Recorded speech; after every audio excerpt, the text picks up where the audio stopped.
मेरो नजरमा हेर्नुहुन्छ आफू जुन फर्ममा हुन्छ जुन टपिकमा हुन्छ त्यो टपिक चलाउन सक्नुहुन्न तपाईहरु अनि कुरा गर्नुहुन्छ अरु फरमको किनभने तपाईहरुसँग हिम्मत छैन सत्य सुन्ने हिम्मत छैन सत्य सुन्ने हिम्मत नभएको मान्छेहरुले यस्तै गर्छ सो त्यति भन्दै मेरो कुरा म टुङ्ग्याउन चाहन्छु अरु कुरा आयो भने थप्छु होला ओके थ्याङ्क यू दिपेन्द्रजी अब हजुरले भनेको मजाले सुनियो सर हजुरलाई with all due respect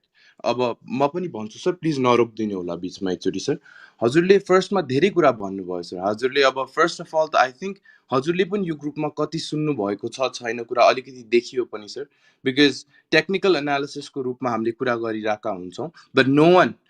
Vishnu sir is the biggest expert in technical analysis and he never says हजुरको मार्केट यो प्राइसमा जान्छ भनेर he says this indicator is saying this त्यति मात्रै भन्नुहुन्छ उहाँले हामीले यहाँ फन्डामेन्टलको रूपमा कुरा गरिरहेका हुन्छौँ and we never say we're 100% right हजुरले जुन ओपन च्यालेन्ज भर्खर दिनुभयो सर त्यसमै कुन गल्ती छ हजुरले आफै बुझ्नुपर्छ सर हजुरले एउटा स्क्रिप्ट छानौँ हामी अनि त्यसमा दुईटा ग्रुपबाट स्क्रिप्ट छानौँ अनि कुनवाला स्क्रिप्ट बढ्छ त्यो भन्नुभयो हजुरले भर्खरै है हामी त पहिला स्क्रिप्टको नामै लिँदैनछौँ त्यो कम्पिटिसनमा हुने कुरै नै आएन अर्को हजुरले हजुरको yes you said you have a lot of experience म भन्दा हजुरको डेफिनेटली छ I have just been in the market for a very short time and I am a student of finance हैन मैले त अझै गर्न धेरै नै बाँकी छ I am not saying I have any credibility हैन सर तर I have also understood about multitude of investors and worked under a lot of people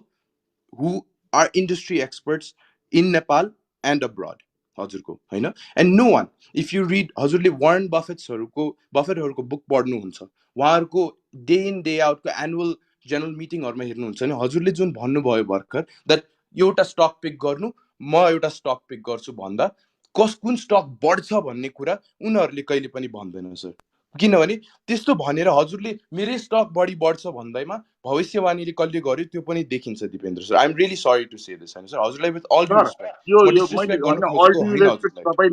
नभन्नुहोस् हजुर त्यो चाहिँदैन मलाई I don't need your respect है फर्स्ट अफ अल तपाईँले जे कुरा बोल्दै हुनुहुन्छ त्यसले थाहा हुन्छ कि तपाईँले आफ्नो सिनियरको रेस्पेक्ट गर्नुहुन्छ कि गर्नुहुन्न पहिलो कुरा त यहाँ क्लियर होस् है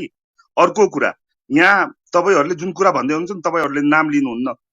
नाम लिनुहुन्न तपाईँहरूले पसल चलाउनुहुन्छ पसल के को तपाईँको एउटा डरको एउटा आशाको त्यो पसल चलाउँदै हुनुहुन्छ मैले फेरि भने 5 रुपियाँको पण्डित र टेक्निकल एनालिस्टमा केही पनि फरक छैन म सिधा भनिरहेको छु म ओपन च्यालेन्ज गरिरहेको छु च्यालेन्ज किन गरिरहेको छु प्रोबेबिलिटीकै त कुरा गरिरहेको छु मैले के भने